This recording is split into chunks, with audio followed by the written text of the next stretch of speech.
నీకు కూడా ఆరోగ్యంగా సజీవ లెక్కలో ఉంచినందుకు దేవుని స్తోత్రం చెల్లిద్దాం.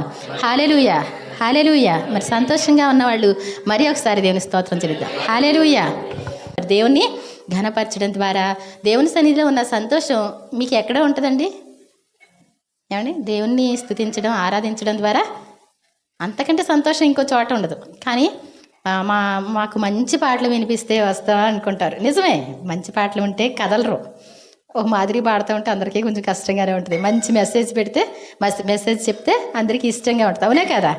అదే మీరు కూడా ప్రార్థన చేయండి తప్పకుండా. మంచి ఇన్స్ట్రుమెంట్స్, మంచి సింగర్స్, ఏమండి మంచి మరి వాక్యం చెప్పాలి మా యొక్క కూడా అని ప్రార్థన చేయండి. ప్రార్థన చేస్తే దేవుడు అప్పుడు మనకు కూడా ఇంట్రెస్ట్గా ఉంటుంది. కథల బుద్ధిగా అనేటువంటి పరిస్థితి ఉంటుంది కదా. ఎప్పుడు వెళ్ళిపోదామా అన్నట్టు ఉండదు. బయటికి కూర్చున్నాం అనుకోండి, మరి టైం చూసుకుంటారు ఎవరన్నా? టైం చూసుకొని ఇక్కడ మాత్రం అమ్మో ఎంతసేపు చెప్పుద్ది అనుకుంటారు కదా. మరి మీకు 1 గంటకల్లా భోజనం పెట్టడం జరుగుద్ది. నేను అంటే మొక్కుబడి కోసం వాక్యం చెప్పాలి కాబట్టి చెప్తా. ఆ తర్వాత భోజనం పెట్టేసిన తర్వాత మరి బాబీ ఒక పావు గంట చెప్తాడు. ఆ తర్వాత మరి సాక్ష్యాలకు అప్పుడు టైం ఇస్తాం. ఏమండి, మీ టైం నా టైం అంతా మీరు తీసేసుకొని మళ్ళీ కుమారకు వదిలిపెట్టలేదు అంటారు కదా. ఏమండి, కాబట్టి అది ఓకేనా? నేను కొంచెం మొక్కుబడి కోసం చెప్పేసిన తర్వాత 1 గంటకల్లా మీకు భోజనం పెట్టేద్దాం. ఎందుకంటే నీరసంగా ఉన్న వాళ్ళు ఉంటారు, చిన్నపిల్లలు ఉన్నారు, భోజనం చేయని వాళ్ళు ఉంటారు కదా. కాబట్టి మనం అందరినీ అర్థం చేసుకోవాలి కాబట్టి భోజనం పెట్టేద్దాం ఇంతలో. అప్పుడు తర్వాత ఒక పావు గంట చెప్పి మరలా సాక్ష్యాలు, అప్పుడు సాక్ష్యాలకి టైం ఇద్దామండి. మరి దేవుని నామానికి మహిమ కలుగును గాక. దేవుని స్తోత్రం చెల్లిద్దాం. హల్లెలూయా. ఈరోజు మరి మిరియాం కూడా తర్వాత మరి అసలు కుటుంబం మరి ఇంటి దగ్గర ప్రార్థన అయితే ఏం చేస్తారు? ఫస్ట్ నువ్వు సాక్ష్యం చెప్పమ్మా అంటారు కదా. మరి నాకు తెలుసు కాబట్టి తను తర్వాత మరి మిగిలిన సాక్ష్యాలన్నీ చెప్పుకుంటుంది. మేరీ క్షేమంగా ఇక్కడికి రావాలని మొక్కుబడి చేసుకుంది. దేవుని స్తోత్రం చెప్దాం. మాకు తెలుసండి, అస్తమాన ప్రార్థన చేస్తూనే ఉండేవాడు. తను అంటే ఎంతో కష్టమైన పరిస్థితుల్లో ఉంటా ఉండేది, ఏడుస్తూ ఉండేది. వీళ్ళందరూ కూడా ఒకే దెబ్బ ఏడవడం అండి, కాన్ఫిడెన్స్ కలపడం, ప్రార్థన చేయడం ఆ టైప్లో ఉండేది. కానీ మరి తను మొక్కుబడి చేసింది ఏంటి అంటే క్షేమంగా తిరిగి వచ్చినప్పుడు మందిరంలో భోజనాలు పెట్టుకుంటాను అనుకుంది. దేవుని స్తోత్రం చెప్దాం. ఏమంటే మొక్కుకొనినటువంటి మొక్కుబడి అది మనంతటా మనం మొక్కుకోవడమా? ఏమండి, దేవుడు చెప్పాడా ఏమండి అనేటువంటిది మరి మనుషులకి అంటే అన్యులు కూడా మొక్కుకుంటారు కదా, అందరూ మొక్కుకుంటారు. మరి మొక్కుబడి అనేటువంటిది దేవుడు ఏర్పాటు చేశాడా, మనంతటా మనం ఏర్పాటు చేసుకున్నదా? చెప్పాలి, చెప్పండి. ఏమండి,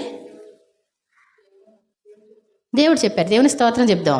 అయితే మనం చూసినట్లయితే కనుక మరి ఆదికాండంలో చూస్తే కనుక యాకోబు అండి 28, 22 ఆదికాండం 28, 22 అందరూ సంతోషంగా వింటున్నారా? మీకు ఒక్కసారి మెసేజ్ వింటే ఆ మొక్కుబడి అనేటువంటి దానికోసం అర్థమైపోవాలి. అర్థమవుతుందండి? మళ్ళీ కొత్తగా మిమ్మల్ని నిలబెట్టి చెప్పమన్నారు అనుకోండి, చిటుకుమని చెప్పాలి, పరధ్యాసగా ఉండొద్దు. మరియు స్తంభముగా నేను నిలిపిన ఈ రాయి దేవుని మందిరమగును. మరియు నీవు నాకు ఇచ్చు యావత్తులో 10వ వంతు నిశ్చయముగా నీకు చెల్లించుదునని మొక్కుకొని. ఇక్కడ చూడండి, యాకోబు ఏశావు కవల పిల్లలు. ఏమంటే ఇస్సాకు గారి సంతానం. అయితే కడుపులో ఉన్నప్పుడే తను ముందు రావాలనుకున్నాడు. ఎవరు? యాకోబు, చిన్నవాడు. ఏమండి, కడుపులో ఉన్నప్పుడు ఎవరికైనా తెలుస్తుందా? కానీ కడుపులో ఉన్నప్పుడే ముందు రావాలనుకున్నాడంట. ఎందుకంటే జ్యేష్ఠత్వం ఉంటుందనంట. దేవుని స్తోత్రం చెప్దాం. దేవుని భక్తులంట కడుపులో ఉన్నప్పుడే స్పెషల్గా ఉంటారు వాళ్ళు. యోహాను గారు కూడా స్పెషల్గా ఉన్నాడు కదా. అలా బయటకు వచ్చిన తర్వాత కూడా ఎప్పుడు చూసినప్పటికీ కూడా అన్నయ్యగా ఉంటే బాగుండు, ఒరే తమ్ముడు అంటే అన్నయ్య అంటే బాగుండు అన్న మైండ్ ఉండేదన్నమాట. ఎప్పుడు చూసినా సరే ఏసావు ఒరే తమ్ముడు అన్నాడు అనుకోండి, తమ్ముడు ఏం బాగుంది, అన్నయ్య అంటే బాగుండు. ఏమండి, మనకేమనిపిస్తుంది? చెల్లి అంటే బాగుండు అనిపిస్తుంది, అక్క అంటే. ఏమండి, అవునా కదా? కానీ యాకోబు గారి మైండ్ డిఫరెంట్. అది చాలా ఉన్నతమైనది. జ్యేష్ఠత్వం అనేటువంటి చాలా ఉన్నతమైనది. కాబట్టి అతను ఎప్పుడు చూసినప్పటికీ కూడా ఈ జ్యేష్ఠత్వం ఫస్ట్ పుడితే బాగుండు, అసలు ఫస్ట్లోనే తప్పిపోయా అన్న మైండ్ ఉంది. కానీ ఒక మనిషి ఒక ఉన్నతమైన స్థితిలో ఉండాలి అంటే, ఏమండి, దేవుడు వేసిన ప్రణాళిక జీవితంలో ఉండాలి అంటే ఈ లోకంలో లేకపోయినప్పటికీ కూడా, ప్రస్తుతానికి లేకపోయినప్పుడు కూడా మనం తెచ్చుకోగలం అని నిరూపించిన వాడు యాకోబు. దేవుని స్తోత్రం చెప్దాం. ఎలా అంటే ప్రతిరోజు కూడా దానికోసమే అన్వేషణ. ఎప్పుడు చూసినా అదే అనమాట అండి. ఎప్పుడు చూసినా అదే ఆలోచనతో ఉంటా ఉండేవాడు. అది కాక వాళ్ళ అమ్మగారికి కూడా దర్శనంలో ఏమని చెప్పారు? పెద్దవాడు చిన్నవారికి దాసుడవుతాడు. ఏమండి, నువ్వు చాలా జాగ్రత్తగా ఉండాలిరా, దేవుడంట నేను ఏర్పాటు చేసుకున్నాడంట, కాబట్టి జాగ్రత్తగా దేవుని ప్రేమించు, పెద్దల మాట వినాలి. ఇలా చెప్పినప్పుడు పెద్దలను గౌరవించడం, ఏమండి దేవునికి లోబడి జీవించడం, ఇలా తన ప్రవర్తనని చక్కగా దిద్దుకోవడం ద్వారా ఏమయ్యాడు, తల్లి చెప్పినట్టు చక్కగా వినటం మొదలుపెట్టాడు. ఒకనొక రోజు వచ్చింది. ఏమండి పెద్దవాడు వేటకి వెళ్ళాడు. ఏమండి అలసిపోయి రావడం, చిన్నవాడు సరదాగా ఇంట్లో తల్లితో ఉండి చక్కగా ఏమండి మరి ఏం కూర చేశాడు, చుక్కుడుగాయ అంట. చుక్కుడుగాయ అంటే ఎంతమందికి ఇష్టం అండి ఇక్కడ? ఏమండి అంత బాగా ఇష్టం ఏం కాదండి, నాన్ వెజ్ అంటే ఇష్టం కానీ ఏమండి అనుకుంటాం. కానీ ఈ చుక్కుడుగాయల కూర అంట చక్కగా ఏ స్టైల్లో చేస్తే బాగుంటుంది అని ఎర్రగా చేశాడంటండి. ఎర్రగా చేసేది అందంగా చేసి ఆ మూకుట్లో అటు ఇటు తిప్పుతూ ఉండేసరికి నీరసంగా వచ్చాడు. ఎవరు? వేసావు. ఒక్క పిట్ట కూడా దొరకలా, ఏమీ కూడా దొరకలా. అలాంటి పరిస్థితిలో ఒరే తమ్ముడు నాకు కొంచెం ఆ ఎర్రగా మంచి స్మెల్ వస్తుందిరా, ఒక్కసారి కొంచెం పెడతావా? ఒరే అన్నయ్య నేను ఇస్తాను కానీ నీ జ్యేష్ఠత్వం నాకు ఇస్తావా? ఏం జ్యేష్ఠత్వం రా, అస్తమాను ప్రాణం తీస్తావు కానీ ఎప్పుడు చూసినా జ్యేష్ఠత్వం దానివల్ల ఏంటి ప్రయోజనం నీకు తెలియదురా, నాకు ఇస్తావరండి చెప్పు ఒకసారి, నీ మూగుడంతా దగ్గర పెట్టేస్తా. ఏమండి దాని వాల్యూ అనేటువంటిది అర్థం అవ్వాలి ఎవరికైనా, దేనిదైనా సరే. దేవుడు మనకి ఏది ఇచ్చినప్పుడు కూడా దాని వాల్యూ. అందంగా ఉన్న వాళ్ళు ఏమంటారు, ఏముందలండి అంటారు. ఏమండి అందం కోసం ఎన్ని తిప్పలు పడతా ఉంటారు అందరూ. హైట్ ఉన్న వాళ్ళు ఏమంటారు, అంతే కదా అంటారు. ప్రతిదీ కూడా ఎవరి దగ్గర ఉన్నది వాళ్ళకి అర్థం కాదు. అయితే ఈ జ్యేష్ఠత్వం అనేటువంటి దానికోసం ఈయన గారికి అర్థం కాలేదు, పక్కన వాడికి అర్థమైంది, తమ్ముడికి అర్థమైంది. వెంటనే ఈ రోజు నుంచి ఇచ్చేస్తున్నాను రా, నాకు పెట్టేసే, నేను చచ్చిపోతున్నాను, ఎందుకు ఈ జ్యేష్ఠత్వం, నాకు చచ్చిపోతే నాకు ఏమైనా ప్రయోజనమా అని చెప్పి ఏం చేశాడంటండి, చిటికిమని ఇచ్చేసాడు. ఇచ్చేస్తే నిజమే కదా, నిజమే, ఈసారి కాడి నుంచి నువ్వు తమ్ముడు కదా, ఓతే తమ్ముడే, నేను అన్నయ్యనే కదా, అన్నయ్యే, పెట్టరా గమ్మున పెట్టరా బాబు. ఏమండి ప్రాణం పోయేలా ఉంది, పెట్టమంటే పెట్టేసి, ఇదిగో అమ్మ ఒకవేళ పక్కన ఉంటే కనుక అవి కూడా రాయబడలేదు కానీ ఇదిగో వీడు అమ్మేస్తున్నాడు. అమ్మ దేనికి అమ్మేస్తున్నాడు? ఏమండి చిక్కుడుగాయల కూరకే జ్యేష్ఠత్వం అమ్ముతానంటున్నాడమ్మా. ఎలబోయి ఎడవండి రస్తమాని ఇదే గోల. ఏమండి ఇంట్లో జరిగినటువంటి విషయం అలా అయింది, ఇచ్చేసాడు. ఆటోమేటిక్గా పైన మారిపోయిందండి, కాగితాలు మారిపోయినట్టు పైన మారిపోయింది. దేవుని స్తోత్రం చెప్దాం. వెంటనే తినేశాడు, అయిపోయింది. ఆశీర్వాదాలు ఈసారి కాడి నుంచి ఎవరి మీద నిలిచినాయి ఆశీర్వాదాలన్నీ? యాకోబు మీద. తీరా చూస్తే వాళ్ళ నాన్నగారు ఆశీర్వదిస్తానంటే ఆ ఆశీర్వాదాలన్నీ తనకే రావడం, ఏమండి ఏదో విధంగా రావడం, తను ఆ ఇంట్లోంచి పారిపోవడానికి వాళ్ళ అన్నయ్య చంపేస్తా అన్నాడు. ఎందుకని ఆశీర్వాదాలన్నీ తీసుకుపోయాడు. తీరా చూస్తే వాళ్ళ నాన్నగారి దగ్గర నుంచి అన్ని శాపాలే వచ్చినాయి. నాన్న ఒక్క ఆశీర్వాదం కూడా లేదు. అయ్యో కుమారుడా నువ్వు కదా ఇంతకు వచ్చింది, అన్ని ఆశీర్వాదాలన్నీ వెళ్ళిపోయినాయి, ఇప్పుడు ఏమీ లేదు నా దగ్గర, నాన్న ఒక్క ఆశీర్వాదం ఉంటే ఇవ్వ, మొత్తం శాపాలే వచ్చినాయి. ఏమండి పంట పడితే నీకు మంచు కురవదు, వర్షం కురవదు, నీ భూమి సారమివ్వదు. ఏమండి అంతా కూడా ఆకాశం ఇనుములాగా మారిపోద్ది. ఏంటండి ఆ ఆశీర్వాదాలా? నోరు మూసుకొని ఊరుకుంటే బాగుండేమో నన్ను అడిగితే, అవునా కదా? తీరా చూస్తే మొత్తం శాపాలే వచ్చేసినాయి. అంతే, అస్సలు ఆ మాటలు విని జీర్ణించుకోలేక వాడిని చంపేస్తా. ఫస్ట్ టైంలో కూడా చిక్కుడుగాయ కూర కావాలన్నప్పుడు వాడు ఏం చేశాడు? చిక్కుడుగాయ కూర కావాలన్నప్పుడు ఏం చేశాడు? జ్యేష్ఠత్వం అడిగాడు. ఇప్పుడు కూడా ఎలా చేసుకొచ్చాడు? ఇప్పుడు కూడా ఇదే ప్లాన్తో చేసుకొచ్చాడు. ఆశీర్వాదాలన్నీ వెళ్ళిపోయినాయి, నేను వాడిని చంపేస్తాను, నా ఆశీర్వాదాలు వాడికి ఉండకూడదు, చంపేస్తా అంటే కిటికీలోంచి తల్లి చూసిందంటండి. ఒరే బాబు, మీ అన్నయ్య నిన్ను చంపేయాలనుకుంటున్నాడు, తను బలపరచుకోవడం, తను ఓదార్చుకోవడం నేను చూశాను, నువ్వు అర్జెంటుగా మా అమ్మగారి ఇంటికి వెళ్ళిపోవాలరా. పద్దనరాము వెళ్ళిపో. ఏమండి అర్జున్కి ఎక్కడుంటే మాత్రం చచ్చిపోతా అన్నప్పుడు బయలుదేరి వెళ్ళిపోయినటువంటి పరిస్థితి. అర్ధరాత్రిలో యాకోబు, ఏమండి కుర్రోడండి పాపం, భయమా కాదా? ఏమండి ఇక్కడికి వచ్చి ఉన్నారనుకోండి, సిస్టర్ ఇక్కడికి పాములు వస్తాయా? ఏమండి ఏమంటారు? ఇదంతా చిలకలా ఉన్నట్టుంది, పాములు వస్తాయా అంటారు. అడవిలో అర్ధరాత్రి, ఏమండి అర్ధరాత్రిలో యాకోబు అడవిలో నిద్రించిన కానీ దేవుడు ఏం చేశాడంటండి? ప్రార్థన చేయడం నేర్పించాడు. దేవునికి స్తోత్రం చేద్దాం. మరి దేవుడు ఉన్నాడు అని, ఆయన ఒంటరిగా విడిచిపెట్టడని, ప్రార్థన చేస్తే మనకు తోడుగా ఉంటాడని యాకోబుకి తెలుసు. అప్పుడు వెంటనే ప్రార్థన చేయడం ఆరంభించాడు. ప్రార్థన చేయడం ఆరంభించి అలా నిద్రపోయాడు. నిద్రపోయినప్పుడు ఆకాశానికి భూమికి ఒక మధ్యలో ఒక నిచ్చెన కనబడతా ఉంది. ఎక్కే దూతలు ఎక్కుతూ ఉన్నారు, దిగేవాళ్ళు దిగుతూ ఉన్నారు. అది చూడగానే భయం అనిపించిందంటండి. ఇది దేవుని సేన అని చెప్పి, ఇది భయంకరమైన ప్లేస్, దేవుడు ఉండే ప్లేస్ బాబోయ్ అని చెప్పి ఆ తలగడగా చేసుకున్నటువంటి రాయి నిలబెట్టి దాని మీద నూనె పోసి ఒక మొక్కుబడి చేసుకున్నాడు. అక్కడ ఏమన్నాడంటే, నేను వెళ్ళేటువంటి త్రోవలో నాకు తోడుగా దేవుడు ఉండి నాకు తినడానికి ఆహారం, కట్టుకోవడానికి బట్టలు ఇస్తే, ఆ తర్వాత నాకు ఏదన్నా ఇచ్చాడనుకోండి, అందులో 10వ వంతు కూడా ఆయనకి చెల్లిస్తాను నేను అని మొక్కుబడి చేసుకునేను. దేవుని స్తోత్రం చెప్దాం. ఏమన్నాడంటండి, ఆహారం కావాలి, వస్త్రాలు కావాలి, నాకు ఏదన్నా ఇచ్చాడు అనుకోండి, అందుట్లో ఏంటంట 10వ వంతు. ఈ అయ్యగారికి ఎలా తెలుసండి? ఎలా తెలుసు? దేవుడి ఆజ్ఞలు ఉన్నాయి, అప్పటికి ఆజ్ఞలు లేవు. అబ్రహాము గారు మెల్కీసెదెకు అనేటువంటి ఆయన రొట్టెయు ద్రాక్షారసం తీసుకొని వస్తే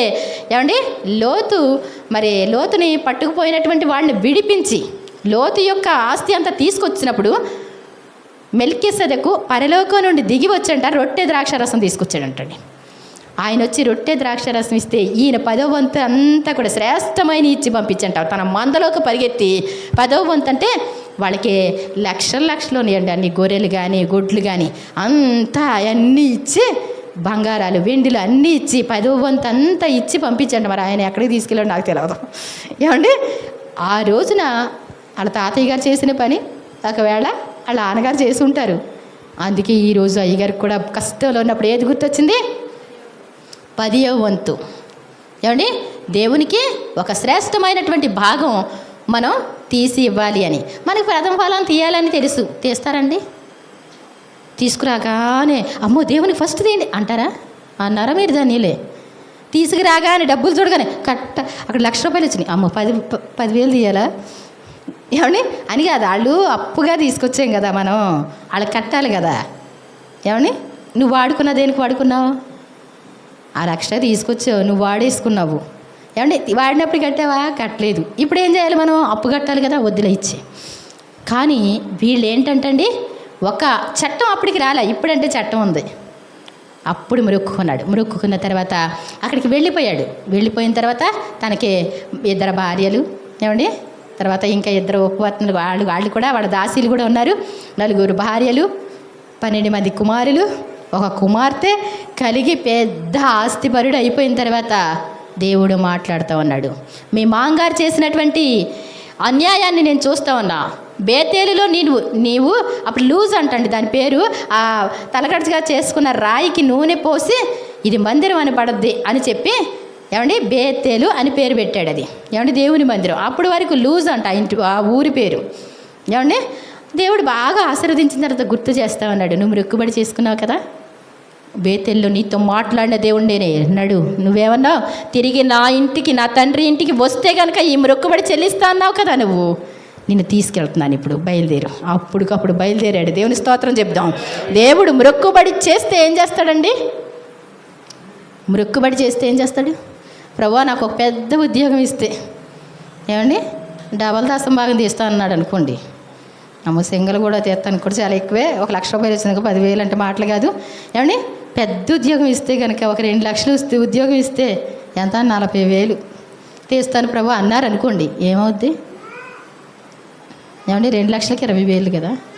2,00,000కి డబల్ అనుకున్నాం అనుకోండి, దేవుడు ఏం చేస్తాడు? మొక్కుకునే ధైర్యం నీకుంటే ఇచ్చి చూపెడతాడు. దేవుని స్తోత్రం చెప్దాం. అవునా? నేను చెప్పేది మీకు అర్థమవుతుందండి? మొక్కుకునే ధైర్యం నీకుంటే, నేను ఎప్పుడు చెప్తూనే ఉంటా, నాకు ఒక 2 ఎకరాలు ఇవ్వండి ప్రభువా, నేను ఎంత ఇస్తాను మీకు. ఎక్కడ ఇస్తామండి అంత? ఆలు లేదు చూలు లేదు అంటారు కదా సామెత. ముందేంటి, మన దగ్గర విత్తనం లేదు, ఆలోచన కూడా రాదనమాట. యాకోబు గారు మొక్కుకున్నటువంటి మొక్కుబడిని దేవుడు ఏం చేశాడంట? నెరవేర్చాడా లేదా? తీసుకొచ్చాడా లేదా? ఎలా తీసుకొచ్చాడు? తన చేతికర్రతో బయలుదేరి వెళితే చేతికర్రతో బయలుదేరి వెళితే ఎలా అంటండి, గుంపులు గుంపులుగా తయారయ్యాడంట, పెద్ద సైన్యంగా తయారయ్యాడంట. దేవుని స్తోత్రం చెప్దాం. ఏంటి అసలు అంతకుముందు అసలు ఏమీ ఉండేవి కావు, ఏంటి ఇలా ఆశీర్వదింపబడడానికి కారణం ఏంటి, ఇంత మందలుగా విస్తరించడానికి కారణం ఏంటని శకునం చూడడానికి వాళ్ళ మాంగారు వెళితేనంటండి, మీ ఇంటికి వచ్చాడు మీ అల్లుడు, పాదం సూపర్ పాదం. దేవుడి స్తోత్రం చెప్దాం.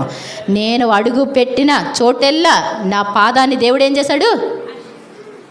దేవుని స్తోత్రం చెప్తాం. ఎవరు దేవుని యందు భయభక్తులు కలిగి ఉంటారో వాళ్ళని దేవుడు ఏం చేస్తారు?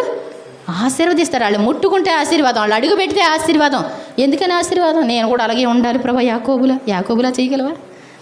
ఏమండి, నార్మల్ వ్యక్తి కాదండి యాకోబు. దేవుని స్తోత్రం చెప్దాం. వాళ్ళ అన్నయ్యకి కూడా చిన్న కానుకని సిద్ధం చేస్తే లక్షల కోటి రూపాయలు అనుకోండి పోనీ, అంత అసలు ఎలా ఇచ్చాడో, అంత ఆస్తి ఏంటో నాకేం అర్థం కాలే. వాళ్ళ అన్నయ్యకి గిఫ్ట్ ఇస్తేనే మరి దేవునికి ఇస్తానికి వెనక తీస్తాడా? తను ఏమాత్రం వెనక్కి తీడు. కాబట్టి ఇక్కడ మొక్కుబడి అనేటువంటిది ఆజ్ఞలు లేనప్పుడే అనుసరించి గొప్ప. 31:13 నీవెక్కడ స్తంభం మీద నూనె పోసితువో, ఎక్కడ నాకు మొక్కుబడి చేసితువో ఆ బేతులు దేవుడు నేనే. ఇప్పుడు నీవు లేచి ఈ దేశంలో నుండి బయలుదేరి నీవు పుట్టిన దేశమునకు తిరిగి వెళ్ళమని నాతో చెప్పాను నేను. ఏమండి, దేవుడు నాతో మాట్లాడాడు. ఎంత త్వరగా వెళ్ళటానికి నువ్వు కారణం ఏంటి? నీకేం తక్కువ చేశాను నేను అన్నాడు మా అమ్మగారు. కుదరదు, దేవుడు వెళ్ళమన్నాడు, ఆయన గుర్తు చేశాడు అని చెప్పాడు. కాబట్టి మరి తప్పకుండా మొక్కుబడి చేస్తే ఆ మొక్కుబడి ఏమవుద్దంటండి? జరుగుద్దా లేదా? తప్పకుండా దేవుడు చేస్తాడు. దేవుని స్తోత్రం చెప్దాం. మరి దేవుడు కూడా చెప్పాడో లేదో కూడా మనం అవి కూడా చూసుకుందామండి తర్వాత. ఒకసారి సంఖ్యాకాండం 21:2 కష్టమైనటువంటి పరిస్థితిలో వాళ్ళు సంఖ్యాకాండం 2వ అధ్యాయం 21వ అధ్యాయం 2వ వచనం. సంఖ్యాకాండం 21:2 ఇశ్రాయేలీయులు యెహోవాకు మొక్కుకొని నీవు మా చేతికి ఈ జనమును బొత్తిగా అప్పగించిన ఎడల మేము వారి పట్టణములను నిర్మూలన చేసదమని యెహోవా ఇశ్రాయేలీయుల మాట ఆలకించి ఆ కానానీయులను అప్పగింపగా ఇశ్రాయేలీయులు వారి పట్టణములను నిర్మూలన చేసేది. దేవుని స్తోత్రం చెప్దాం. మనకి ఏ పనైనా జరగాలి అనుకున్నప్పుడు, అది జరగదు అనిపించేటప్పుడు మనం ఏం చేయాలి? ఎవరి మీద భారం పెట్టాలి? ప్రభువా మీరే ఉన్నారు, మీరు చేస్తే అన్నాం అనుకోండి, దేవునికి అసాధ్యమైంది ఏదైనా ఉన్నదా? దేవునికి అసాధ్యమైంది ఏది ఉండదు. ఇశ్రాయేలీలు అంటండి, మా శత్రువులను మాకు అప్పగించండి ప్రభువా, బొత్తిగా నిర్మూలన చేస్తే మరి మీ సన్నిధిలో వాళ్ళు మొక్కుకున్నారంటండి. ఏమని? ఇశ్రాయేలు యెహోవాకు మొక్కుకొని నీవు మా చేతికి ఈ జనమును బొత్తిగా అప్పగించిన ఎడల మేము వారి పట్టణములను నీ పేరిట నిర్మూలన చేస్తాం. మాకేం అక్కర్లేదు, కానీ ఆ శత్రువుల్ని హతం చేయాలి. కాబట్టి మీ పేరట ఆ శత్రువుల్ని హతం చేయాలంటే దేవుడు ఏం చేశాడంటే వాళ్ళ మాట ఆలకించి కనానీయులు అంటే ఆ కనానీయులు ముందు ఎవరు నిలవగలరు అంటాడు. అనాకీలు, కానానీయులు ఏమండి, వీళ్ళు బలమైన జనాంగం, వీళ్ళ వల్ల కాదు వాళ్ళని ఓడించడం.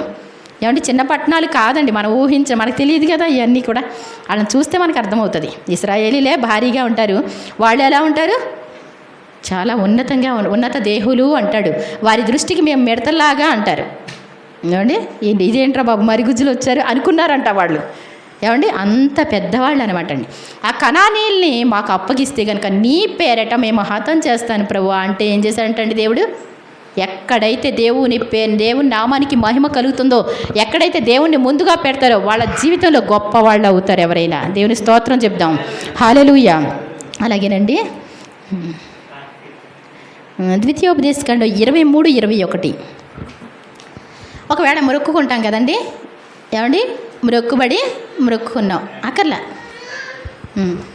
నీ దేవుడైన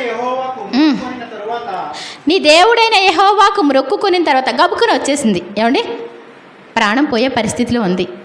నేను మీ చర్చకు వచ్చి సాక్ష్యం చెప్తాను. ఎంతమంది చెప్తారండి? ఎంతమంది చెప్తారు? చిటుకుమని అంటారు, సింపులే కదా అని అంటారు. మా అమ్మమ్మ కూడా మొక్కుబడి చేసుకుంది, గబుకున ఫస్ట్ కరోనాలో చేశారు. మరి వచ్చారా?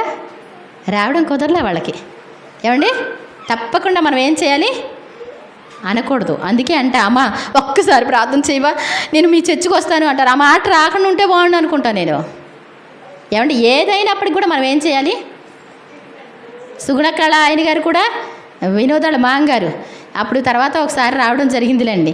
ఏమండి ఎన్నిసార్లు ఫస్ట్ కరోనా అయిపోయి సెకండ్ వేవ్లో ఏమండి థర్డ్ వేవ్లో కూడా ప్రార్థనలు నేను అనకండి ఇక్కడికి వస్తామని అనకండి, ఏమండి గక్కులు ప్రార్థన చేయించుకొని నా కోసం సానుభూతిగా అన్నట్టు ఇక్కడికి వచ్చి సాక్ష్యం చెప్తా అంటారు, రాలేని పరిస్థితిలా ఉంటుంది. అది తప్పు అవుతుందా అవుదా? కాబట్టి ఇక్కడ చూడండి, ఎవడైనా సరే దేవునికి మొక్కుబడి చేసుకుంటేనంట ఏం చేయాలంట? మొక్కుబడి చెల్లించడానికి తడవ చేయకూడదంటండి. తడవ చేయడం అంటే ఏంటి? మా అబ్బాయి అండి అక్కడెక్కడో ఉన్నాడండి, వచ్చాక చేస్తామండి. ఒరే ప్రార్థన ఉందిరా, వెళ్దాంరా. ఇప్పుడు కుదరదమ్మా, సరే మళ్ళీ వచ్చినప్పుడు. ఏమండి మా అమ్మాయి వచ్చినప్పుడు అలా అలా కొంతమందికి ఏమవుతుంది? మొక్కుబడి ఏమవుతుంది? తడవు చేయడం, ఆలస్యం అయిపోద్ది అనమాట. ఆలస్యం చేయడం ఆయనకి ఇష్టం ఉండదంట. ఎవరికైనా ఇస్తానంటావు, నువ్వేం చేస్తావు? ఎంత తిప్పలు పడైనా చేస్తావు. దేవుని దగ్గరికి వచ్చేసరికి మనుషులు ఏం చేస్తారు? వాయిదాలు వేసుకుంటారు. దేవుడు ఏమంట కదా అని. ఈ మొక్కుబడులు అనేటువంటివి మరి చిటుక్కుమని మాట్లాడతాం, పెదవులతో తెలియకుండా మొక్కుకోవడం జరుగుతూ ఉంటుంది. అట్లా పట్టించుకోం. ఏమండి వాటి వల్ల నష్టం ఉందా అంటే పెద్ద ఊరి ఉందంటండి. దేనికోసం భక్తిగానే ఉంటారు కదా, ఏంటి ఇలా అయిపోయారేంటి అనేసి అంటే ఏంటి అలాగ అయిపోవడం అంటే ఏంటి మనకు తెలియదు. ఏ తప్పు మన మీదకి వస్తుందో తెలియదు. మొక్కుకొని తడవు చేస్తే కనుక నీ దేవుడైన యెహోవా తప్పక నీ వలన రాబట్టుకును. అది నీకేమవుద్ది? ఏమండి గవర్నమెంట్ సొమ్ము, ఏమండి కరెంట్లో వెళ్ళొచ్చు, నీళ్ళలో వెళ్ళొచ్చు, ఇంకో దాంట్లో వెళ్ళొచ్చు, ఇంకో ఫైన్లో వెళ్ళొచ్చు. అలాగే దేవునికి కూడా ఎటైనా ఆయన రాబట్టుకుంటాడు. హాస్పిటలే అవ్వచ్చు, ఏమండి మన కాలు ఇరిగే అవ్వచ్చు, చెయ్యి ఇరిగే అవ్వచ్చు, ఏమండి కనుబోయే అవ్వచ్చు. ఎలాగో అలాగ ఏమవుద్ది? 10,000 ఉన్నాయి తీర్చేసుకుందాం, అయినా కుదరదులే, ఇప్పుడు కుదరలే అనుకున్నాం. తీరా చూస్తే ఏమైంది? 10,000 వెళ్ళిపోయినాయి, మళ్ళీ వచ్చినాయి, మళ్ళీ ఏమైపోతాయి? ఏమండి అవి వెళ్ళిపోతాయి. అలా నీ వలన రాబట్టుకోవడం అంటే అది నువ్వు గమనించగలిగితే చాలా సింపుల్గా చేసుకో దేవవందనాన్ని. సింపుల్గా కొంతమంది భోజనాలు ప్రార్థన గ్రాండ్ అని చెప్పి, గ్రాండ్ అంటే 10 సంవత్సరాలు పడుతుంది. ఏమండి అలా కాదు. మీరేం చేయాలి? పెట్టేయడం అంటే పెట్టేయడమే. ప్రభా జరిగించండి, నేను పెడుతున్నాను, నాకు డబ్బులు ఇవ్వండి, అర్జెంటుగా ఈ వారం పెట్టేయాలి అన్నాం అనుకోండి, ఈ వారంలో మన దగ్గర రూపాయి కూడా లేదు. ఇచ్చే బాధ్యత ఎవరిది? ఏమండి ఇచ్చే బాధ్యత ఎవరిదండి? అందరూ వింటున్నారా దేవుని వాక్యం? కాబట్టి చాలా జాగ్రత్త. తడవు చేసే వారికి ఆయన రాబట్టుకుంటాడు, ప్లస్ అది పాపం అవుతుందంటండి.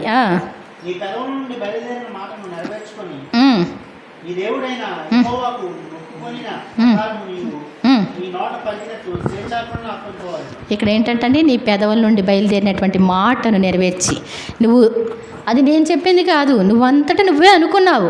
కష్టం వచ్చినప్పుడు ఏమనుకున్నావు? హాస్పిటల్కి వెళ్తే ఆపరేషన్ అయితే ప్రభు 1,00,000 రూపాయలు అవుతుంది ప్రభు, ఒక్క 1,000 రూపాయలు కానుక వేసుకుంటాను ప్రభు. ఏమండి చిటుకుమని పోయింది గడ్డ. ఆ 1,000 రూపాయలు వేసుకోవడానికి ఏంటి? ఆపరేషన్కి అయితే ఏదైనా స్థలం అమ్మచ్చు, ఆపరేషన్కి అయితే 1,00,000 రూపాయలు అప్పు తీసుకొస్తే నెలకే ఏమండి 2-3 వేలు వడ్డీ కట్టుకోవచ్చు. కానీ 10,000 ఎవడెత్తాడు నా మొఖం? 1,000 రూపాయలు ఎవరిస్తారు? మన దగ్గర ఉండవు కదండి. చిన్న అమౌంట్లు అసలు మన దగ్గర ఉండవు, పెద్ద అమౌంట్ అయితే ఉంటుంది. గుర్తుపెట్టుకోండి, ఎప్పుడైనా సరే బయట వాళ్ళ కంటే కూడా నీ పెదవుల నుండి వచ్చినటువంటి మాట, నా దగ్గర ఏ పాపం లేదని మనం అనుకుంటూ ఉంటాం.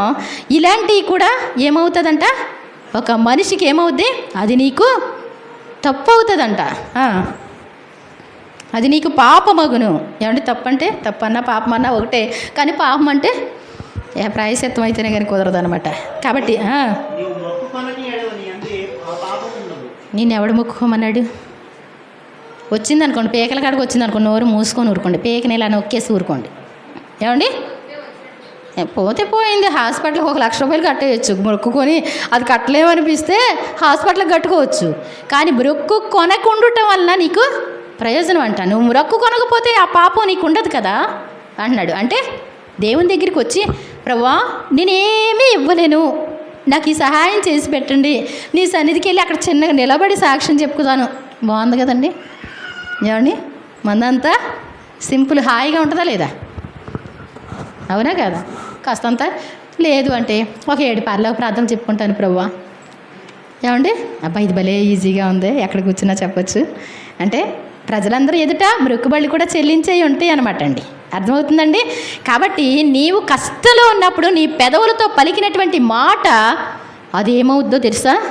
ఈ భూమి మీద నువ్వు కష్టంలో ఉండి ప్రభువా ఒక్కసారి నాకు నా శత్రువుల మీద పగ తీర్చుకునేటువంటి కృప నాకు ఇవ్వండి, ఈ రోగం నుంచి నన్ను విడిపించండి అని నువ్వు చేసే ప్రార్థన అలా వెళ్ళి ఆన్ర్ అయిపోద్ది, అక్కడ కనబడతా ఉంటుంది.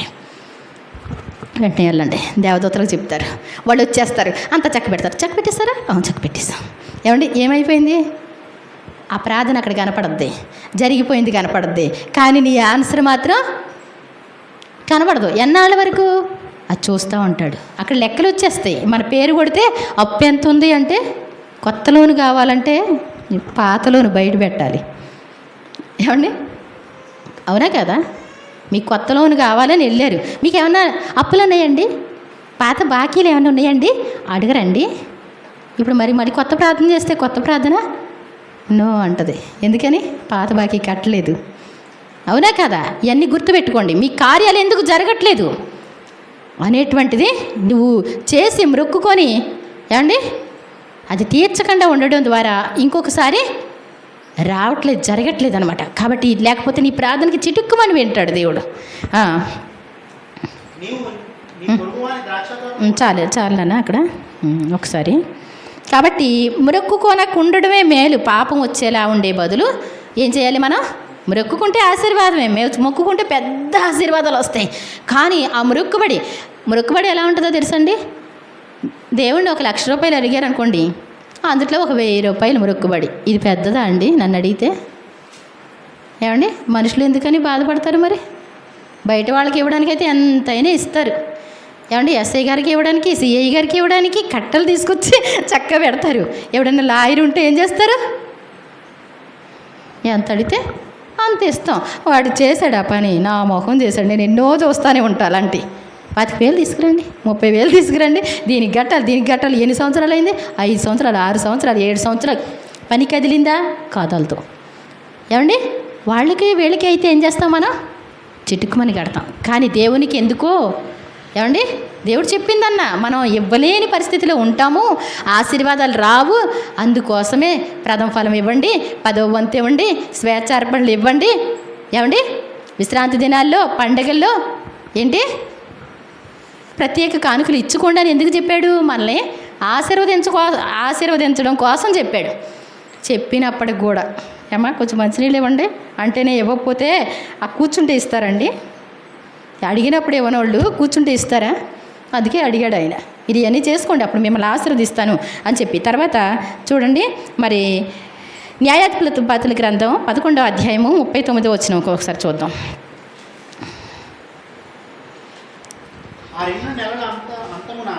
2 నెలలు అయినటువంటి అంతమున ఆమె తన తండ్రి యొద్దకు తిరిగి రాగా దేవుని స్తోత్రం చెప్దాం. ఈ సందర్భం ఏంటి అంటే ఏమండి గిలాదు కాపురస్తుడు, ఏమండి ఎవరు? యెఫ్తా వేశ్య కుమారుడు. తను దేవునికి ఏ భేదం లేదు ఎవరంటే. వేశ్య కుమారుడు అంటే ఏంటో తెలుసా? ఒక తండ్రికి ఇంతకుముందు 1 భార్య, 2 భార్యలు, 3 భార్యలు ఇలా చేసుకుంటూ ఉండేవాళ్ళు. అలా చేసుకున్నటువంటి భార్య కొడుకు వేరే మరి ఎన్నో ఆవిడ నాకైతే తెలియదు, కానీ అలా చేసుకున్నటువంటి ఆమె కొడుకు అతను దేవుడు అంటే ఇష్టం, దేవుడు అంటే చాలా ఇష్టపడి దేవుడిని అంగీకరించాడు. తీరా చూస్తే వాళ్ళ అన్నదమ్ములు అన్నారంటండి, ఒరేయ్ అందరూ మాట్లాడుకొని వాడికి ఎందుకు ఇవ్వాలరా వాట, ఇప్పుడు దాకా కలిసి అయితే బాగానే ఉన్నారు, వాడు మంచి అందగాడు బలాఢ్యుడు. ఎవరు? యెఫ్తా. ఏమండి అందగాడు బలాఢ్యుడు, వాడుకోవడానికి సూపర్ వాడుకుంటున్నారు. సిరియన్లు కానీ అమ్మోనీయులు కానీ వస్తూ ఉంటే వెంటనే ముందు వెళ్ళి వాళ్ళతో యుద్ధం చేసి జయం తీసుకొచ్చేవాడు యెఫ్తా. ఒక రోజున అనుకోకుండా వాళ్ళకి మాటల మీద వచ్చినాయి, మేము మీకు ఏమేమో మాకు వాటాలే, నీకు వాటా లేదురా అన్నారు. నువ్వు వేసేకు పుట్టినవాడవరా అని గట్టిగా మాట్లాడారు. వేసేకు పుట్టినవాడిని నేను, నాకు వాటా లేనప్పుడు ఎందుకు వచ్చింది ఇక్కడ వెట్టి చాకరీ, నేను టోపు తీసి వెళ్ళిపోతామని వెళ్ళిపోయాడంట. తీరా అక్కడికి వెళితే అక్కడ అల్లరి జనం అంటండి. ఏం జనం? ఎక్కడికి వెళ్ళినా భక్తి లేనటువంటి జనం. కొంచెం వీళ్ళే అన్యాయస్తులు అనుకుంటే, దేవుణ్ణి ఎరిగిన వాళ్ళే అన్యాయస్తులుగా ఉంటే అక్కడ వదిలిపెట్టి ఇంకో చోటకి వెళితే వాళ్ళు ఎలా ఉన్నారంటండి? వాళ్ళు అన్యాయస్తులే. ఆ అన్యాయస్తులైతే మరలా అయ్యి బాబోయ్, ఇక్కడ మనం భక్తిగా ఉండాలి. మరి భార్య చనిపోయిందో ఏమో, నాకైతే అవన్నీ తెలియదు, కానీ వ్రాయబడిన సంగతుల కోసం నేను అంతగా వివరించడం నాకు ఇష్టం ఉండదు. తను మరి కుమార్తె ఒక్కతే ఉంది, తనకి మగ సంతానం కానీ ఆడ సంతానం కానీ లేదు. తన భార్య కోసం కూడా ఏమీ వ్రాయబడలేదు. అలాంటి పరిస్థితిలో తను ఒక మంచి జీవితం జీవిస్తూ ఉన్నాడు. మంచి జీవితం అంటే ఏంటండి? తన ప్రవర్తన కాపాడుకునే విధానం, దేవుని యందు భయభక్తులు కలిగి ఉండడానికి ఇష్టపడినటువంటి విధానం, కుమార్తె కూడా అదే నేర్పించుకుంటూ ఉన్నాడు. మనం భక్తిగా ఉండాలి. పరలోకంలో ఉన్న దేవుడు మనల్ని చూసి సంతోషపడాలి. మన ఇద్దరమే ఇక్కడ ఉన్నప్పటికీ కూడా దేవుడు మనల్ని చూసి సంతోషపడాలి అని నేను చెప్పుకున్నాడు. అలాంటి పరిస్థితిలో మరలా కొన్ని రోజులు అయిన తర్వాత ఈ అన్నయ్యలు బయలుదేరి వచ్చారు మొత్తం అందరూ. ఏరా బాగున్నావా? బాగానే ఉన్నా. మీరు ఎలా ఉన్నారు? బాగానే ఉన్నా. కానీ నువ్వు ఉంటే వేర్రా. ఎందుకని? నువ్వు ఉంటే ఎలాగైనా సరే బలాఢ్యుడు ఉండేవారు కదా, నువ్వే వాళ్ళని ఎదుర్కొనేవాడివి కదా. ఈ అమ్మోనీలు వచ్చి చాలా ఇబ్బంది పెడుతున్నారా, నువ్వు మా మధ్యలోకి వచ్చేయరా. నేను రాను. వద్దు, ఎందుకు? ఇక్కడ ప్రశాంతంగానే ఉన్నా. ఎక్కడున్నప్పటికి కూడా దేవుడు ఉన్నాడు, నేనున్నా ప్రశాంతంగా. వద్దు, నేను రాను, ప్లీజ్ రా. మా మీద పెద్దగా ఉంది కానీ ఏంటంటండి? దేవుని స్తోత్రం చెప్దాం. ఇప్పుడు దాకా ఏమన్నారు? వేశ్యకు పుట్టినటువంటి వాడురా నువ్వు, బయటికి పోరా. మా దగ్గర ఆ వాటా లేదురా అని చెప్పినటువంటి వాళ్ళు తన దేవుని యందు భయభక్తులు కలిగి ఉండడం ద్వారా వాళ్ళు మరలా వచ్చి ఏమంటున్నారు? మా మీద పెద్దగా ఉంది కానీ దేవుని స్తోత్రం చెప్దాం అని చెప్తే దేవుని ఆత్మ అతన్ని ఆవరించిందంటండి. అతను గిలాదులో మిస్పేలో ఒక్కసారి అలా సంచరించి చూస్తే పెద్ద పట్టణాలు.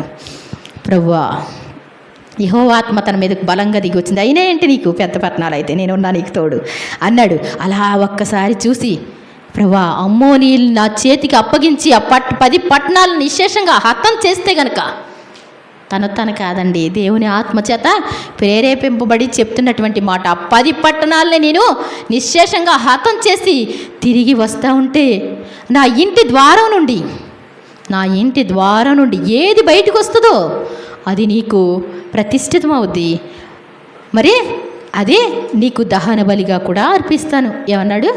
అది ప్రతిష్ఠితం, దాని దహన బలిగా కూడా ఇచ్చేస్తా. అంతే, ప్రశాంతమైంది. దేవుడు బలమిస్తా అన్నాడు. బయలుదేరి వెళ్ళాడు. అమ్మా ప్రార్థన చెయ్య, ప్రార్థన చేయ. అలాగే డాడీ, ప్రార్థన చేద్దాం. తన పని వాళ్ళందరినీ పనులన్నీ మానేసి ప్రార్థన చేయడం. మా డాడీ వెళ్ళాడు. విజయం మరే నీకే రావాలి ప్రభువా, మా నాన్న గెలిపించండి. ఇప్పుడు వరకు త్రోసేసినటువంటి మా చిన్నాళ్ళు, మా పెద్దనాళ్ళు అందరూ కూడా, వాళ్ళందరూ కూడా రమ్మని చెప్పారు. మా డాడీ ఈసారి గెలవాలి అని ప్రార్థన చేస్తూ ఉంటే ఏంటంటండి వార్త వచ్చింది, మీ డాడీ గెలిచాడు అని చెప్పి. దేవునికి స్తోత్రం చెప్దాం. మా డాడీ గెలిచాడంట, దేవునికి స్తోత్రం చెల్లిద్దాం. ప్రార్థన చేసుకొని మనం మా డాడీని ఎదుర్కొందాం అని చెప్తే పెద్ద సైన్యాలతో. మరి ఈ రోజున పార్టీ గెలిస్తే ఎలా ఉంటుందండి? మా ఊర్లో ఏం హడావిడి ఏం తెలియదు. నేను కూడా రాజకీయాల్లో సరిగా నాకేం తెలియదు కాబట్టి అంతా నేను పాల్గొన్నా. దేవుడు ఎవరిస్తే వాళ్ళు దేవుని చిత్తం అనుకుంటా, అంతే. కోసం నిలబడినటువంటి యెఫ్తా ఏమయ్యాడండి? ఇప్పుడు మాకు పెద్దగా ఉంది కనరా, వాళ్ళు వచ్చారు, దేవుడు తోడుగా ఉన్నాడు, విజయం వచ్చింది. ఇప్పుడు కూతురు ఏంటండి? బయలుదేరితే తంబుర్లతో సితార్లతో తన చెలికత్తలతో బయలుదేరి వెళ్తూ ఉంటే అంత దూరంలో ఉన్నటువంటి అసలు యెహోవా ఎంత గొప్ప మేలు చేసావయ్యా, ఎలాంటి వాడిని నన్ను ఎంతగా హెచ్చిస్తున్నావు నాయన అని సంతోషంగా వస్తూ ఉన్న వ్యక్తి కళ్ళ ముందు ఇలా కూతురు కనబడగానే ఈ మ్రొక్కుబడి అలా కనబడుతుంది. ఏంటి? నా ఇంటి ద్వారం నుండి ఏదైతే బయటికి వస్తుందో అమూల్యని పూర్తిగా నిశ్శేషంగా హతం చేస్తే కనుక నా ఇంటి ద్వారం నుంచి ఏదైతే బయటకు వస్తుందో అది నీకు ప్రతిష్ఠితమవుద్ది, మరియు అది దహన బలిగా నీకు అర్పిస్తాను అన్న మాట కనబడగానే ఇలా కుప్పగూలిపి బట్టలు చింపేసుకుంటా ఏడుస్తూ ఉన్నాడు. అంత దూరం చూసి పరిగెత్తుకుంటా వెళ్ళి, ఏదో అయింది మా డాడీకి, అర్థమైపోయింది. డాడీ మీరు ఎందుకు ఏడుస్తున్నారు? నా తండ్రి నువ్వెందుకు ఏడుస్తున్నావు? ఏదైనా మొక్కుబడి చేసుకున్నావా? మొక్కుబడి చేసుకుంటే కాదు అనేటువంటి దాన్ని కాదు. ఇస్సాకు ఎలా అయితే కట్టెల మీద పెట్టి ఏమండి కాళ్ళు చేతులు కట్టి అక్కడ పెడితే ఇస్సాకు గారు మాట్లాడలేదంట కదా ఆ రోజున. అదే సేమ్ పొజిషన్ డాడీ, నువ్వు మొక్కుబడి చేసుకుంటే బలి అర్పించాలనుకున్నావా, అర్పించు ఒకవేళ. కానీ ఒక చిన్న మనవి, అదేంటో తెలుసా, 2 నెలలు అంటే ఇక మానవ జీవితంలో రకరకాల పాపాలు ఉంటాయి. ఆ అమ్మాయి చాలా మంచిది, ఏ పురుషుడు ఆమెను కూడలేదంట. ఆ మంచి చిన్న వ్యక్తి, చక్కటి అమ్మాయి, కన్యక. అయినప్పటికీ కూడా నా పాపాల నిమిత్తం నేను ప్రలాపించి నా దేవునికి నేను మరి ప్రార్థన చేసుకుంటా, 2 నెలలు కొండలకి నన్ను వదిలిపెట్టు, ఆ తర్వాత వస్తాను, నువ్వు అనుకున్నట్టు చెయ్యి. ఇప్పుడు చదివింది అదేనండి. ఆ 2 నెలల అంతమున ఆమె ఆ తండ్రి దగ్గరికి వచ్చినప్పుడు తను మొక్కుకొని నా మొక్కుబడి ప్రకారము చేశాను. ఎవరు ఇచ్చారా ఇవ్వలేదా అంటే చేశాను అంటే నాకు తెలియదండి, ఇంకా చేసేసాడు. ఆ అమ్మాయి అయిపోయింది. అక్కడ ఇశ్రాయేళ్ల కన్యకలు ఏంటో తెలుసా ఈ రోజున, ఏమండి, పన్నెశాల పండుగ, పస్కా పండుగ, పెంతెకొస్తు పండుగ, ఆ తర్వాత 7 పండుగలు చేసి, ఏమండి, ఎస్తేరు గ్రంథంలో మహారాణిగా నిలిచినటువంటి ఎస్తేరు పూరీము పండగ, శత్రువులు ఏ రోజైతే మరి ఇశ్రాయేల్ ప్రజల్ని హతమార్చాలనుకున్న రోజున ఉపవాస ప్రార్థనతో తిప్పి కొట్టి ఆ రోజుల్ని పండగ దినాలుగా మార్చినటువంటి సందర్భం ప్రార్థన ద్వారా, ఆ పూరీము పండగ. ఆ తరువాత యెఫ్తా కుమార్తె, ఏమండి, వాళ్ళిద్దరిని వేరు చేయడం దేవునికి ఇష్టం లేదు. యెఫ్తా కుమార్తె పేరుందండి, లేదు, ఇద్దరు కలిసి రావాలి ఎప్పుడు వచ్చినా. యెఫ్తా కుమార్తెను ప్రసిద్ధి చేయడం కాదు, కన్యకలు ఉన్నారు అంటే ఎలా ఉండాలి, ఎలా ఉండాలి, దేవుని కోసం పట్టుదలగా ఉండాలి. అంతేకాని లగ్జరీగా పెంచితే, మా నాన్నగారు చచ్చాడు, ఏదో మందు దాకా చేస్తే చావనే ఉండ, నాకెందుకు వచ్చింది, మా నాన్నగారిని ఉరిదీయండి, ఎందుకు, ఏమండి, లేరండి, ఉరిదీయమన్న వాళ్ళు లేరా, కంటికి రెప్పలా కాచుకున్న తండ్రిని కూడా ఉరిదీయండి మా నాన్నని అని చెప్పారు. కానీ దేవుని కోసం నిలబడి తన తండ్రిని ప్రేమించి తండ్రి మాట జవదాటకుండా మరి ఏం చేస్తుందంటండి, అప్పగించుకుందా. దేవుని స్తోత్రం చెప్దాం. వాళ్ళు భక్తులండి, వాళ్ళు పరలోక రాజ్యంలో గొప్పవారిగా ఉంటారు. దేవుని స్తోత్రం చెప్దాం. ఇస్సాకు కూడా నోరెత్తలేదు, అలాగే ఆవిడ కూడా మరి చాలా ఒక మంచి బైబిల్, ఏమండి, గిన్నీస్ బుక్ ఎక్కడం కాదు, బైబిల్కి ఎక్కడం అంటే మాటలు అనుకున్నారా, బైబిల్కి ఎక్కడం అంటే ఆకారం లాంటి వాడు అనుకున్నారా, అలా కాదు. ఎలా, ఒక మంచి ఒక ఉన్నత ఇస్సాకు లాంటి వారిగా, దేవుని కోసం ప్రాణత్యాగం చేసిన వారిగా, చిన్న మొక్కుబడి మొక్కితే దాన్ని వెనకాడకుండా, డబ్బుల కోసం మనం కొంచెం చిన్న అమౌంట్ కోసం వెనక్కి తీస్తామేమో, ఏమండి, అమౌంట్ కోసం, చిన్న అమౌంట్ కోసం వెనక్కి తీస్తాము. వాళ్ళు ప్రాణాలు ఇచ్చేశారు. తండ్రి కూతురు ఇద్దరే, ఇక ఆడ సంతానం కానీ మగ సంతానం కానీ లేరు. ఏమండి, అక్కడ చూస్తే ఏమండి విజయం వచ్చింది. ఇప్పుడు సంతోషమా దుఃఖమా, నా కుమారి నన్ను తల్లడింపజేయి వారిలో నువ్వు ఒకదాని అయిపోయింది. 10 పట్టణాలు సింపుల్ అమ్మ నాకు, కానీ నా ప్రాణాన్ని కృంగదీసేస్తావు. అయినా నేను యెహోవా మాటను దాటలేను, ఆయన మాటకి జవదాటను, నేను ఆయన ఇచ్చిన మాట ప్రకారం చేస్తా. అలాగే డాడీ, మీరు అలా చేయడమే నాకు ఇష్టం. ఏమండి, సూపరా కాదా, మరి అలా ఉండాలి మనం. దేవుని స్తోత్రం చెప్దాం. కాబట్టి మొక్కుకుని తర్వాత, ప్రభా గేదొస్తే ఇద్దాం అనుకున్నాను, దూడొస్తే ఇద్దాం అనుకున్నాను, కోడొస్తే ఇద్దాం అనుకున్నాను, తీరా చూస్తే కూతుర్ని కాదు కదా అన్నాడా. ఏమండి, నువ్వు అనుకున్న మాట ప్రకారం చేయకపోతే ఏమండి అది నీకు పాపం అవుతుంది అన్నాడు.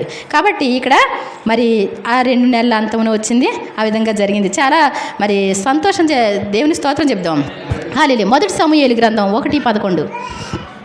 మొదటి సమూయేలు 1:11. ఇక్కడ ఒక మంచి వ్యక్తిని మనం చూడగలం. ఎల్కానా అనేటువంటి వ్యక్తి, తనకి 2 భార్యలు, ఏమండి, హన్నా పెనిన్నా అనేటువంటి భార్యలు. ఈ హన్నా అనేటువంటి ఆవిడ భక్తిపరురాలే, పెద్ద భార్య, కానీ పిల్లలు లేరంటండి. ఈ చిన్నది పెనిన్నా ప్రతిదానికి కూడా సూటిపోటి మాటలు మాట్లాడడం జరుగుతూ ఉంది, ప్రతిదానికి కూడా. అయితే ఈ ఎల్కానా మాత్రం ఈ యొక్క హన్నా పెద్ద భార్యను చాలా ప్రేమించేవాడు. 7 కొడుకుల కంటే కూడా ఎక్కువగా ప్రేమించేవాడు, 10 మంది కొడుకుల కంటే కూడా ఎక్కువ ప్రేమించేవాడు. అయితే ఈ ప్రేమిస్తూ ఉంటే అబ్బో ఇంకా పిల్లలు పుడితే ఇంకా ఆగరేమో, ఏమండి, ఆ మాటలు వస్తూ ఉండేవి ఒక ప్రక్క నుంచి. ఏమండి, ఆ పిల్లలకు కొనేదానికంటే కూడా ఈవిడి బాగా ఇష్టపడుతూ ఉంటే, పిల్లలు ఉంటే కనుక ఇంకెలా ఉండు, ఏమండి, అంతేనే కదా. ఇలాంటి మాటలతో చాలా వేదన పడి ఒకరోజు యెరూషలేముకి ప్రార్థనకి వెళ్ళింది ఆవిడ. యెహోవాకు మొక్కడానికి వెళ్ళేవాళ్ళు దేవుని సన్నిధికి పండగలకి. వెళ్ళిన తర్వాత ఆవిడ భోజనం చేయడానికి ఇష్టపడలా. తన వేదన చాలా కష్టంగా ఉంది. ఇంటి దగ్గర జరిగినటువంటి విషయాన్ని బట్టి, తన వైరి పెనిన్న మాట్లాడిన మాటలను బట్టి ఆవిడ మందిరంలోకి సరాసరి వెళ్ళి ఏడుపు మొహంతో, మరి అందరూ కూడా ప్రార్థన అయిపోయింది. అందరూ సంతోషంగా ఉండి భోజనాలు చేస్తూ ఉన్నారు. ఒక ప్రక్కన ఎవరు లేరు ఇంకా మందిరంలో. అలాంటి పరిస్థితిలో ఒక అయ్యగారు కదలలేని పరిస్థితిలో, మా నాన్న కదలకుండా ఆడ కూర్చొని ఉన్నాడు. ఆయన స్థూల దేహం, ఏమండి కళ్ళు సరిగా కనపట్ల, చెవులు సరిగా వినబడవు, ఏమండి ఏలీ గారు. అలాంటి పరిస్థితిలో ఆయన అక్కడ కూర్చొని ఉంటే ఈవిడొచ్చి ప్రార్థన చేస్తుంది, ప్రభువా నా వేదనని మీరు చూస్తే కనుక నాకు ఈ అవమానాన్ని భరించలేకపోతున్నాను, మీరుంటే నాకు చాలు, నా భర్త ఉంటే నాకు చాలు, అయినప్పటికీ కూడా నాకు ఒక అస్తమానం ప్రొద్దున లేచిన కాడ నుంచి తలనొప్పి, నాకు ఒక్క మగపిల్లని దయచేస్తే, నా నిందను తీసివేస్తే చాలు, ఇంకా నాకు ఎవరెక్కర్లా, ఒక్క మగపిల్ల దయచేస్తే ఆ మందిరంలో తీసుకెళ్ళి వదిలిపెడతానయ్యా, నీ సేవకుడిగా ఉంటాడు. ఏమండి అక్కడ అతనికి మంగళగత్తి తల మీద క్షౌరం మాత్రమే చేస్తాం, తీసుకెళ్ళి అక్కడ వదిలిపెట్టేస్తా అని మొక్కుకుందంట. అంటే ఆవిడ ప్రార్థన చేస్తూ ఉంటే, దుఃఖంతో చేస్తూ ఉంటే, ఈవిడ ఏదో తాగేసి చేస్తుంది కబులు. ఏమండి ఆ ఆత్మ తానే ఉచ్చరింపశక్యంగా అని మూలుగలతో మీలో ఉండి మరి ఆయన విజ్ఞాపన చేస్తాడని ఉంది. దేవుని ఆత్మ వచ్చి ఆవిడ చేస్తున్నటువంటి ప్రార్థన, మూలుగులు, ఏడుపు అదంతా చూసినటువంటి ఏలి, అమ్మాయి ఎందాక ద్రాక్షారసం తాగి ఉంటాం, అంత మత్తురాలు ఏంటి, ఎప్పటి నుంచో ఎంతసేపు చూసినా లేకవే లే, మత్తురాలుగా ఉండొద్దు, ఆ ద్రాక్షారసం నీ ఎదురు నుండి తీసేయి. అయ్యా నీ దాసురాలని నేను మత్తురాలను కాదు, ద్రాక్షారసం పుచ్చుకున్నదాన్ని కాదు, నా మనోవేదనను బట్టి నేను ప్రార్థన చేస్తున్నా. నేను నాకు మరి పిల్లలు లేరయ్యా, ఒక్క మగపిల్ల దయచేస్తే కనుక వాడిని ఇక్కడ ఇస్తానని మురుక్కుంటున్నానయ్యా, అంతకంటే నీ సేవకురాలనైనా నన్ను పనికి మాలను దాంచుగా ఎంచొద్దయ్యా. అత్యంతమైన కోపకారణాన్ని బట్టి బహుగా నిట్టూర్పులు, చాలా వేదన పడుతున్నా, ఎన్ని సంవత్సరాల నుంచి వేదన పడుతున్నా నేను.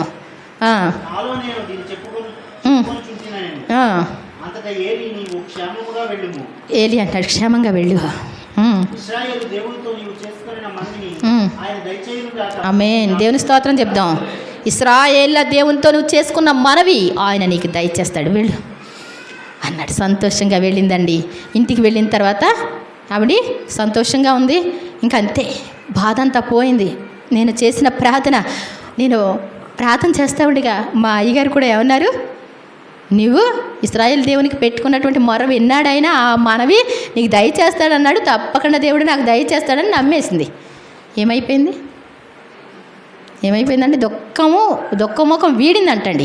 మళ్ళా సంవత్సరానికి కుమారునికి అంది. దేవుని స్తోత్రం చెప్దాం. ఏమండి వెంటనే కుమారునికి అంది సమూయేలు. దేవుని స్తోత్రం చెప్దాం. ఆ తర్వాత వాడు పాలు విడిచే వరకు కూడా ఉంచుకొని తీసుకొచ్చి దేవుని మందిరంలో వదిలిపెట్టింది. స్టోరీ వినటానికి చాలా బాగుంది. ఏమండి 7 సంవత్సరాల వరకు ఇచ్చింది అనుకుందాం. మంచి ప్రేమికురాలు 7 సంవత్సరాలు తీసుకొచ్చి మందిరంలో వదిలిపెట్టాలరా? మందిరంలో వదిలేసి వెళ్ళిపోతారా? ఏమండి వదిలిపెట్టి వెళ్ళిపోతారా? అక్కడ ఎవరన్నా నానమ్మ ఉందా, అమ్మమ్మ ఉందా చూడడానికి? అక్కడ ఉన్నటువంటి అయ్యగారులు భక్తి పరులా? ఏమండి వాళ్ళు ఎలాంటి వాళ్ళు తెలుసా? వచ్చినటువంటి ఆడవాళ్ళతో వ్యభిచారం చేసేటువంటి వాళ్ళు, వచ్చినటువంటి బలి మాంసాలని దేవునికి అర్పించకుండానే వాళ్ళు ఈ ముళ్ళ కొంకుంటే ఇలా పట్టి తీసుకుంటే, ఏమండి దేవునికి అర్పించిన తర్వాత తీసుకుంటే ఆ కుండలో ఉన్నది ఇలా తీసుకుంటే వాళ్ళకి అది ఎంత పడితే అంత వస్తే వాళ్ళు తినాలి. వాళ్ళు ఏమనేవాళ్ళు తెలుసా?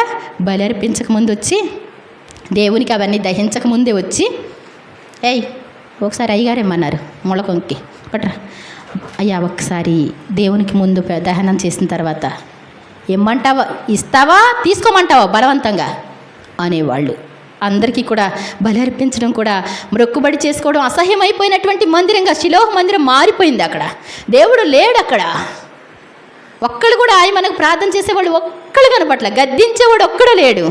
అలాంటి పరిస్థితిలో విన్నవించుకొని, ఏమండి ఒక అద్భుతమైనటువంటి దుఃఖంతో కూడిన ప్రార్థన, ఒక రోషంతో కూడిన ప్రార్థన దేవుని సన్నిధికి ఆనరైంది. వెంటనే కుమారుడు పుట్టాడు. వస్తాడు.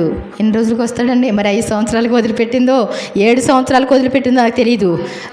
4వ సంవత్సరం అంటారు, పోనీ నాకు తెలీదు. మరి ఎన్ని సంవత్సరాలు అనేవి రాయబడలేదు. పాలు విడిచిన తరువాత అన్నారు. అంటే ఎన్నాళ్ళంటండి 7 సంవత్సరాల వరకు పాలు తాగేవారంట పిల్లలు. మరి అందుకోసం అనుకుందాం. బాబు అయ్యగారికి వందనాలు చెప్పు, వందనాలండి. దేవునికి మొక్కాడు. మరి జాగ్రత్తగా ఉండే వాళ్ళు చెప్పినట్టు మందిరం చక్కగా ఊడు నానా ఏమండి, ఊడవడం వచ్చండి. దేవుని స్తోత్రం చెప్తాం. అది ఏమండి, అది నార్మల్ త్యాగం కాదు అసలు. ఏమండి, నీకున్న ఆస్తిలో సగం తీసుకొచ్చి అక్కడ మందిరంలో పెట్టినా తక్కువే. కొడుకుని తీసుకొచ్చి అప్పచెప్పడం అంటే ఏంటి? మళ్ళీ ఇప్పుడు లేక నిందపోయింది. పిల్లోడిని ఇక్కడ వదిలేయమనండి.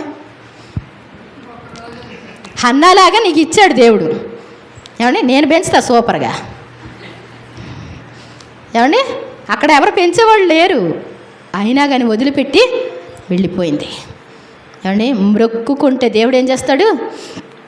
అంత జ్ఞానం ఎక్కడదండి అసలు. మీ ఎద్దు కానీ మీ గొర్రె కానీ నేనేది తీసుకోలేదు, దేవునికి యథార్థంగా చేశానని చెప్పడానికి రుజువుగా ఇప్పటికిప్పుడే పెద్ద ఉరుములు మెరుపులు వర్షం రావాలి అంటే మీకు ఎప్పుడైనా గొర్రె కానీ ఎద్దు కానీ తీసుకున్నానా? తీసుకోలేదయ్యా, మీరు న్యాయంగా చేశారు, నేను అలా తీసుకోలేదని అనడానికి దేవుడు రుజువిస్తాడు. ఇప్పుడే ఉరుములు మెరుపులు వర్షం పరుస్తుందంటే టప్ప టప్ప టప్ప టప్ప పడిందంటే దేవుని స్తోత్రం చెప్దాం. ఒక మంచి దైవజనుడు ఏమండి, భయంకరమైనటువంటి పరిస్థితికి, ఆ ఆత్మీయత అడుగంటిపోయిన పరిస్థితిలో, ఎవరు దేవుని మందిరానికి రానటువంటి పరిస్థితిలో మరలా నిలబెట్టింది అక్కడ. దేవుని స్తోత్రం చెప్దాం. మనం ఎలా ఉంటామండి? ఒక్క మొక్కుబడి, ఏమండి, ఒక ఉన్నతమైన మొక్కుబడి. అలాంటి వాళ్ళంటే దేవునికి ఇష్టం లేకుండా ఉంటుందా? మరి వాక్యం అయితే చాలా ఉంది, కానీ నేను అనుకున్న సమయం రెండు కొటేషన్లతోనే అయిపోయింది. మరి తర్వాత ఈసారి మరి యూట్యూబ్లో ఎప్పుడైనా చెప్పొచ్చు అనుకుంటాండి. మరి కాబట్టి మొక్కుబడి ఆలస్యం చేయకూడదు. చిన్న ఎగ్జాంపుల్ చెప్తాను. మరి పేతురు గారు ఉన్నారు కదండి, ఇంత బుడ్డి పెట్ట మరి 3 సంవత్సరాలు అయిందో, ఎలాగ 2 సంవత్సరాలు దాటిందో నాకు తెలియదు. 3 సంవత్సరాలు అవుద్దండి. ఈ రూములు ఏమీ అవలా, ఉత్తిగా మామూలుగా ప్లాస్టింగ్లు కూడా అవలా. ఇంత కోడి పెట్ట తీసుకొచ్చారు, బుడ్డి పిల్ల. ఏమండి, తీసుకొచ్చి ఇలా అనేసరికి ఎగిరెళ్ళిపోయింది. 2 రోజులు రాలేదు. 3వ రోజు తిరుగుతూ ఉంటే చూసాను దాన్ని. ఏమంటే బుడ్డి పెట్టలాగా ఉంటుంది తోక. వెనకాలే ఉండేది, మనిషికి దరికేది కాదు. అలాంటి పరిస్థితుల్లో ఒక రోజున దానికి బాగా పేలు పట్టేసినాయి కాబోలు తెలియదండి. అది అవతలకి ఇలా నడుస్తూ పడిపోతుంది. పైన మేము ట్యాంక్ కట్టేద్దామని అది పైన ఏదో పని చేస్తూ ఉంటే టాపీ మేస్త్రి చూశాడు, కింద పడిపోతాం. అదేంటండి అలా పడిపోతుంది అంటే తెగులేమో అని చెప్పి వెళ్ళిపోయి నేను దానికి తెగులు మందు పోసేసి కప్పెట్టేసి అవతలకు వచ్చాను. తీరా చూస్తే ఏంటి ఇలా పాగుతున్నాయని చూసి అప్పుడు డౌట్ వచ్చి దాన్ని చూస్తే పేలు పట్టేస్తున్నాయి.